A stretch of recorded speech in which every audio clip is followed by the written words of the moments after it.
Whoa. Sarah, thank you for the introduction.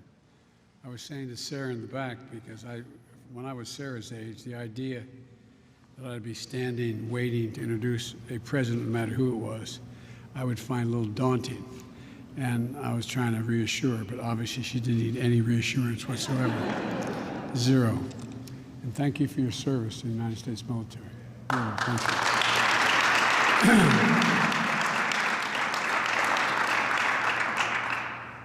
Governor, thanks for the welcome to Minnesota. I was telling the governor on the way in the ride here from the airport that I started coming to Minnesota back in 1973 because one of my mentors for real, it ended up being two, was Hubert Humphrey. When he helped me campaign in 1972 as a 29-year-old candidate for the United States Senate, my home state of Delaware. And he gave me credibility I'm not sure I deserved, but it helped a great deal. And after I got elected, there was I wasn't old enough to be sworn in. I had to wait to be eligible. You have to be 30 years old to be sworn in. Your constituents can elect you at any age, but you can't be sworn in until you're 30. And while I was in Washington making sure that I was hiring my staff, I got a phone call from my fire department saying there'd been an accident, and the poor woman they put on the phone had to say, she just blurted out, "Your wife and daughter are dead, and your kids won't make it." My wife was Christmas shopping and was broadsided by a tractor trailer. My point about it is that one of the first persons to come to me were the Humphreys, not just the senator. And then a guy who became a great friend and mentor was Fritz Mondale as well. So I've been from the Iron Range all the way down to your southern, southeastern border, and it's an incredible state, and they've been elected some incredible people, including the people you heard from earlier today, which I'll speak to a little bit in a minute. I see a lot of mayors are here, you know, I told you that's the toughest job in America. They know where you live. But it really is. You affect people's lives more than anybody else directly, and you're right there. So thank you for what you do. And for my administration, I also have the Secretary of Education, Miguel Cardona, who is with us today.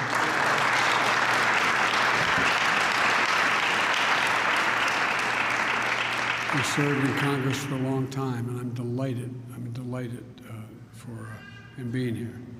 Before I get into my remarks in any detail, I was informed after the tour, I learned about a school shooting in Michigan. We learned, as we learned the full details, my heart goes out to the families enduring the unimaginable grief of losing a loved one. Apparently there were somewhere in the order of 9 people shot, and three, I think, are dead. And the young man, I think, as I understand it from staff, is about 15 years old, and he turned himself in, and just said he claimed his right against self-incrimination and handed over his pistol. That's all we know about it, but you've got to know that that whole community has to be just in a state of shock right now. But look, one of the things that I want to mention is I want to tell you about the infrastructure law I signed on Thanksgiving. And it would not be possible, this is not hyperbole, without the Minnesota congressional delegation. Senator Amy Klobuchar is a leader in many issues. Her colleagues look to her on everything from lowering the cost of prescription drugs to how to get broadband for the whole country. And Senator Klobuchar and I have been friends for a while. She knows how to work across the aisle and make progress. It's a big deal. No, it really is.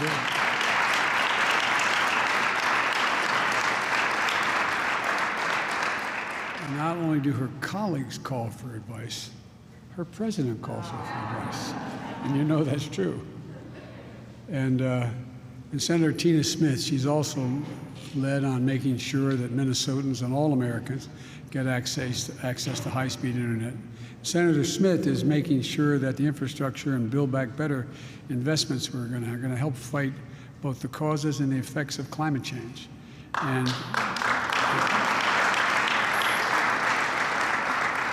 And Representative Angie Craig, who I'm going to get to ride home with. She's going to get an Air Force One when we're going back, spending time with her. She had a better means of transportation getting out here. I don't know what it was, but all kidding aside, she's worked in infrastructure law. She constantly reminds us that it's places like Dakota County, and it's connecting people to jobs and opportunities. And that's why Angie has always been a champion of schools like DCTC and investments in roads and bridges and high-speed internet. And Representative Dean Phillips. Dean, where are you? Dean, from the very beginning, Dean has led getting bipartisan support to get this deal done. And you'd think this would be a slam dunk, but we did it without all but a few Republicans being able to come across and vote for it. But thank you for the work you did, Dean. I really mean it. And Betty McCollum. Betty's been fighting for a strong infrastructure package for more than a little bit of time. There you are, Betty. And but I also want to acknowledge a few other people who couldn't be here today. Your Attorney General Ellison is such a fighter for justice, and Representative Omar. Is he here? Oh, okay. I was going to say, I totally would remind us we all need to invest in our people and universal pre-care and affordable child care. Look, here's what this is all about. Rebuilding America. Getting this done. No, rebuilding in America, investing in America. That's what this is about. And we're doing it as we continue to battle the pandemic. As I told the American people yesterday, this new variant is a cause of concern, but not a cause to panic. On Thursday, I'll put forward a detailed strategy outlining how we're going to fight this COVID this winter, not with shutdowns and lockdowns, but with more widespread vaccination, boosters, testing, and much more. In the meantime, the best protection is getting fully vaccinated, getting a booster shot. I urge all Americans who haven't yet to get that done. Get it done today. We're going to keep fighting through this with every tool we have. And we are, as we did with the original virus and with the Delta virus variant. And we're also going to keep our historic economic growth moving. One of the ways we're going to do that is with the bipartisan infrastructure law that we signed into law 2 weeks ago. Over the next several weeks, I'm going to be traveling all over the country. And so will Vice President Harris and my cabinet and folks throughout our administration to show how these investments are going to change your lives, change lives for the better. Because we know that we can't just build back to what it was before. That used to be the rule. If anything got wiped out by a weather event, you're able to build back that road to exactly the specifications it was before. But you can't now, because the climate's not going to get better. Hopefully we're not going to get worse, but you're going to have to build that road a couple feet higher. You can't build it back to what it was. You can't replace those high power lines that come down with the same kind of construction. They have to be built so they're more resilient. So that's what I mean when I say build back better. It's necessary. And schools like DCTC are going to help us do just that. Places like this, we're going to train the next generation of workers to do the jobs that my infrastructure law and our Build Back Better Act are going to put into even greater demand. We're going to need more qualified people. And we're talking about students learning how to repair electric vehicles and battery drivetrains, which our major auto manufacturers say will be 40 to 50% of all vehicles in the United States of America by the year 2030. Becoming line workers will need to modernize our electric grid, and commercial electricians who can help us install 500,000 electric vehicle charging stations. We're going to put in, including along the highways we're building, so you never have to worry about running out of power. You'll be able to travel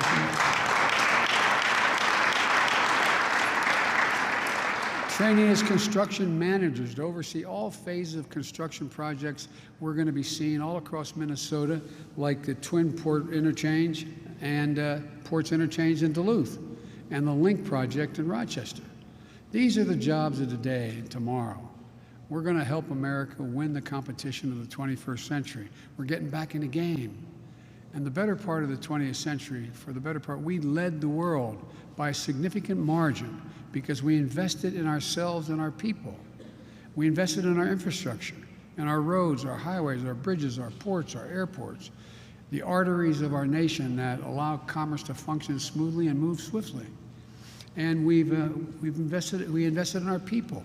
We invested in opportunity in the past. But we were among the first to provide access to free education in the late 1800s, early 1900s, which had us leap ahead of the rest of the world, the first nation in the world with universal education. We invested to win the space race. We led the world in research and development that led to the creation of the internet.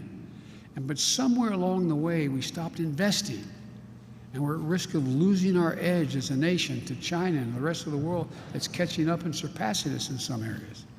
Our infrastructure used to be rated the best in the world, not hyperbole, was rated the best in the world. But according to the World Economic Forum, we now rank 13th in the world in terms of the quality of our infrastructure. And we're turning things around in a big way now. It starts with roads and bridges. In 2007, this state sounded the national alarm of our decaying infrastructure when the I-35 bridge collapsed, killing 13 people and injuring another 140. In the United States of America, a major bridge on a highway collapsed.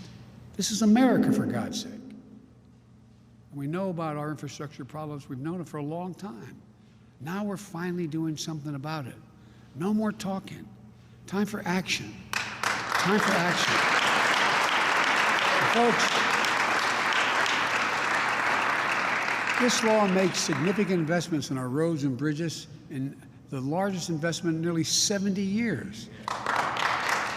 Fixing so many of the 661 bridges, nearly 5,000 miles of highway here in Minnesota, just Minnesota, that are in poor condition. Those decaying roads cost Minnesota drivers an extra $543 a year in gas, repairs, and longer commute times. Every family. That's $543 in hidden taxes for Minnesota families. And by the way, we might even be able to get something done fixing County Road 42 train crossing. We have one in Delaware. We have a train crossing what used to be the General Motors plant. I've counted as many 142 cars sitting there for about 10 hours waiting to cross. No way out. Look, this law includes the most significant investment in passenger rail in the past 50 years and in public transportation ever. And here in Minnesota, it means replacing transit vehicles that are past their useful life, switching from diesel to electric, getting more people where they have to go safer, faster, and cleaner. And it means more projects like the Orange Line, which is having its grand opening on Saturday and is connecting communities all along I-35 West with bus rapid transit, making it easier and faster to commute from Burnsville to Bloomington, to Richville, to major job centers in downtown Minnesota, in Minneapolis, Minnesota, to corporate headquarters like U.S. Bank and Best Buy and Target. It's going to change things. This law invests $42 billion to modernize our ports and our airports. The Port of Duluth is the largest port in the Great Lakes, or the Minneapolis-St. Paul Airport, one of the busiest airports in the Midwest. Making it easier for companies to get goods to market, reducing supply chain bottlenecks, lowering costs for families, making sure that what you need gets to your ships, your trucks and trains, and eventually your home on time. Of course, that's not all this law achieves. The law will start to replace 100% of the nation's lead pipes in the United States American services.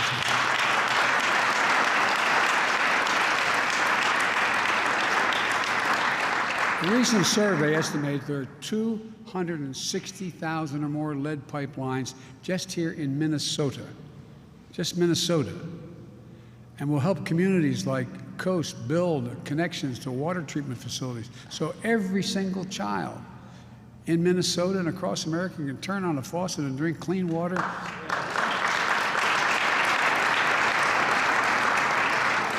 Without their parents worrying about how forever chemicals, you ever think you'd hear that phrase 20 years ago, forever chemicals, are in the ground, how they're impacting on the health and well-being of the population. Folks, this is the United States of America, for God's sake. This is long overdue. We're going to need tens of thousands of plumbers and pipe fitters to do the work.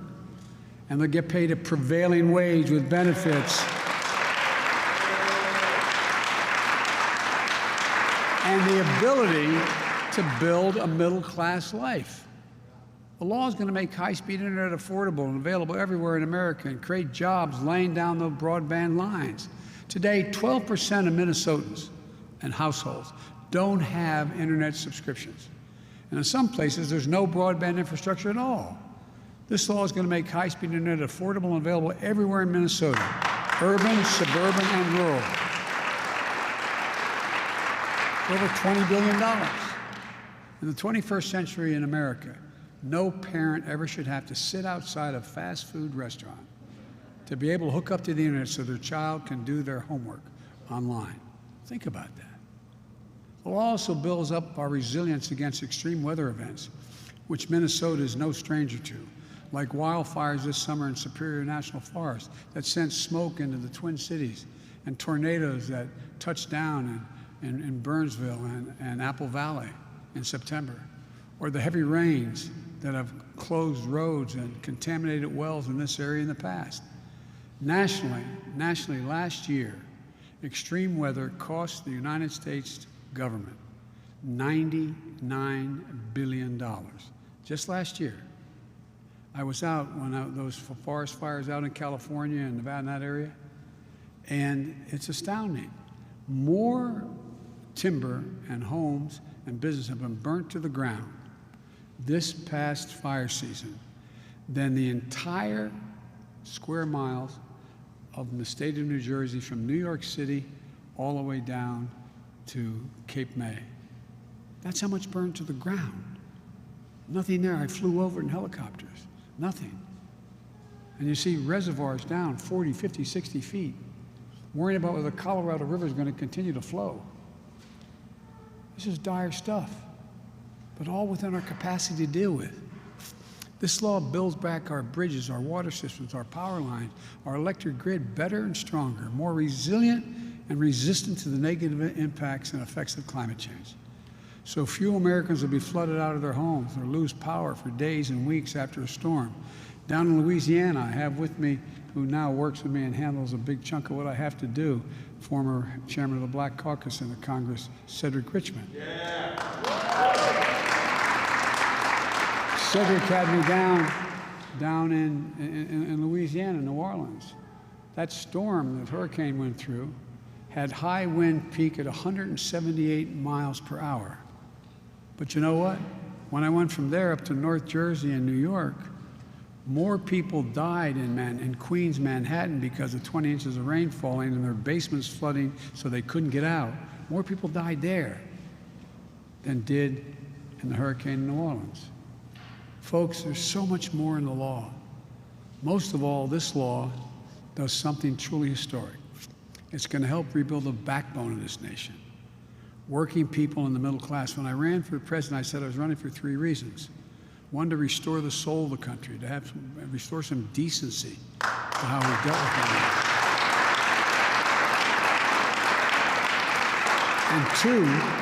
it. And two, to rebuild the backbone of the country. Hard-working, middle-class folks and working-class folks who built the country. The folks in Wall Street aren't bad, but they didn't build America. The people who come out of the school are the ones that build America. They built America, and they've been left behind for much too long. We're going to rebuild this economy from the bottom up and the middle out. I've never known a time when the middle class has done well that the very wealthy haven't done very, very well. I'm not being solicitous. I'm being deadly earnest. But I'm tired of this trickle-down economy. I'm tired of it. This is a blue-collar blueprint to rebuild America. And the only way this works is if the blue-collar Americans do the building. And that's the only way it's ever worked. And we're going to do it again. Mark my words. Mark my words. The same goes for my plan to build back better for our people. For example, the cost of a 2-year degree in Minnesota is nearly $6,000 a year. Over a third of the students at DCTC receive Pell Grants. My Build Back Better plan is going to increase the maximum Pell Grant award by another $550. to make it more affordable. We're going to invest an unprecedented $10 billion in job training programs at schools like this one, and expand registered apprenticeships and pre-apprenticeship programs. And very importantly, this bill will deliver universal preschool to every 3- and 4-year-old in America. Folks, one study found that the low-income children participating in a preschool program were 47% more likely to go on and earn an associate or a higher degree after getting through 12 years of school without problems. We have to build the foundation for success. My wife, Jill, is a community college professor and has been for some time. She always points out, any nation that out-educates us is going to out-compete us. It's a simple proposition. Look what the rest of the world is doing. Look what the rest of the world is doing. China is investing billions of dollars in early education. I can go down the list. Look, this Build Back Better plan is also going to ensure that parents can afford child care. And the child care workers can actually get a raise, and a raise they deserve, and more education. If you're paying $14,000 for child care like a lot of Minnesota families do, my Build Back Better plan is going to make it a giant difference in your life, because your child care costs will be capped at 7% of your income. 7%. That's it. 7% of your income. That's going to make a huge difference for the economy overall, but for millions of workers who had to drop out of the workforce, not because they wanted to, because they couldn't find available child care, especially the 2 million women who left the workforce during this COVID crisis. If you're one of the millions of Americans paying too much for insulin, my Build Back Better plan is going to change that as well, because we're going to lower prescription drug costs. And that means you won't pay more than $35 a month for your insulin. It's important not only from a health standpoint, from a standpoint of personal dignity. Imagine if you're a parent of one of the 200,000 children in this country with type 1 diabetes needing that insulin. Insulin can cost as much as $1,000 a month. If you can't afford it, it's not only a health risk, but deprives the parent of their dignity. Deprives them of their dignity, of your ability to do the one thing every parent wants and deserves to be able to do, to say to their child, look at them and say, honey, it's going to be okay. Imagine not being able to say that. And by the way, we're not artificially reducing that cost. It costs $35 for the insulin when it was first invented and patented. They've done not a single thing since then to improve it. It's good. And now it costs $1,000 a month. Folks, lowering the cost of child care, elder care, housing, health care, prescription drugs, and meeting the moment of climate change, that's what this plan does. Frankly, I'm surprised that not a single Republican in Congress has joined us in supporting it. It can't be because it would add to inflation. 17 Nobel laureates, 17, 3 weeks ago, spontaneously sent me a letter saying that it would have the opposite effect. It would actually reduce long-term inflationary pressures. It can't be because it would add to the deficit, because it reduces the deficit over the long term. It can't be because it's fiscally responsible, because it's fully paid for. Fully paid for. No one earning less than $400,000 a year will pay a single penny more in federal taxes. 55%. I come from the corporate state of America, Delaware. More corporations are incorporated in Delaware than every other nation in every other state in the nation. And guess what? 55% of the Fortune 500 companies, the largest ones, paid zero in income taxes last year after making $40 billion in profits. I'm a capitalist. If you can make $1 million or $1 billion, have at it. Just pay your fair share. That's all I'm asking. That's why the Build Back Better plan has a minimum tax that makes sure the large profitable corporations start paying their fair share. And we got passed internationally a provision that a 15% minimum is paid in every single country, so you don't have countries fleeing here with technology to go other places because they have a lower tax rate. The first major piece of legislation in more than a decade that's not only fully paid for, based on official estimates from the Congressional Budget Office, the Joint Committee on Taxation, the Treasury Department, it's going to generate more than $100 billion in deficit reduction this decade. So look, I know some people have said this bill isn't fiscally responsible enough, because even though it's fully paid for, they acknowledge, even though it would reduce the deficit, which they acknowledge, even though it represents the first time in over a decade that we're doing the hard work of offsetting investments with new revenue, some of the programs may get extended. And if they get extended, they say it's going to cost more money. We didn't count that in. Well, that's true. Congress is going to pay for those as well. After years of Republican leadership in Washington, passing tax giveaways to the super wealthy, new spending without even giving a thought about how to pay for it, they added $8 trillion to the national debt with the Trump tax cut. $8 trillion.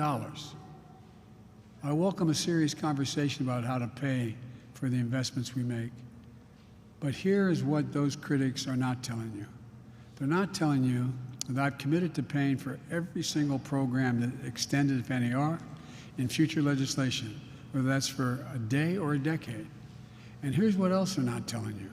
They're not telling you why it is that they are fighting so hard against lowering the prices of prescription drugs, or child care, or elder care, or health care.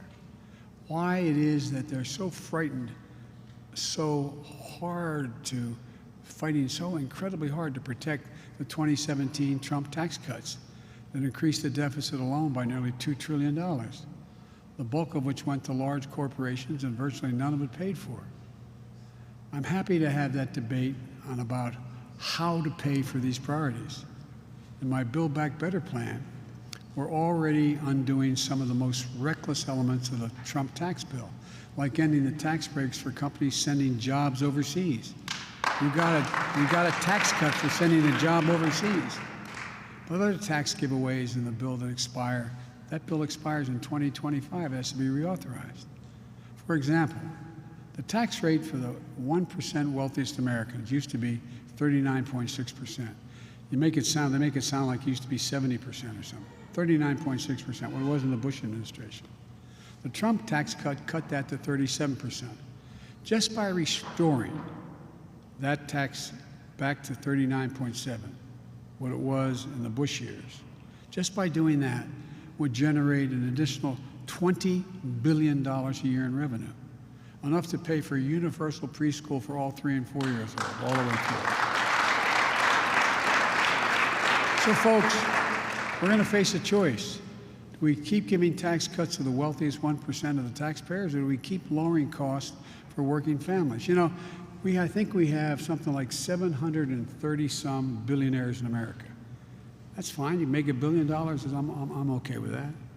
But you know what? You know how much money when everybody was losing money during the recession, the pre-recession? You know how much money those 739, I think it is, made? Another $1 trillion. You hear me now? Those 735, whatever the number is, made an additional $1 trillion in that year and a half. Trillion. I didn't hear anybody weeping and gnashing their teeth about any of that. If they want to argue about continuing tax cuts for big corporations and wealthiest Americans, it's more important than lowering the cost of child care, lowering prescription drug prices. That's an argument I'm happy to have. I'm looking forward to that debate.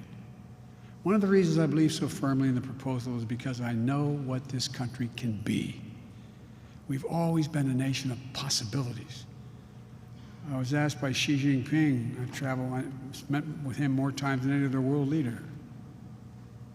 And I was in 17,000 miles with him in China. And he turned to me in one of our many one-on-one meetings with an interpreter each and asked me, he said, "Can you define America for me?"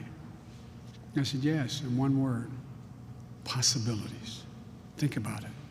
No other nation in the world One of the reasons why we think we're ugly Americans. No other nation in the world believes that anything we set our minds to, we can do. Because when we've done it, we've never failed. Folks, we didn't come this nation we know by dreaming small. Throughout our history, we've emerged from crisis by investing in ourselves. During and after the Civil War, during the Civil War it started, the Transcontinental Railroad, uniting the East Coast and the West Coast. During the Cold War, we built the interstate highway system, transformed how Americans live their lives. And now we're going to build an economy of the 21st century. I truly believe that 50 years from now, and I mean this from the bottom of my heart, historians are going to look back on this moment and the next several years, and they're going to say that this was the moment when America won the competition for the 21st century. Because if we don't, we're going to lose it. We're going to lose it. So folks, there's nothing we can't do. When the American people set their mind to something, there's never been anything we cannot do. And there's never been a crisis we've got into that we haven't come out stronger than before we went into it. That's who we are. That's America. Well, God bless you all, and may God protect our troops, and thanks for your patience.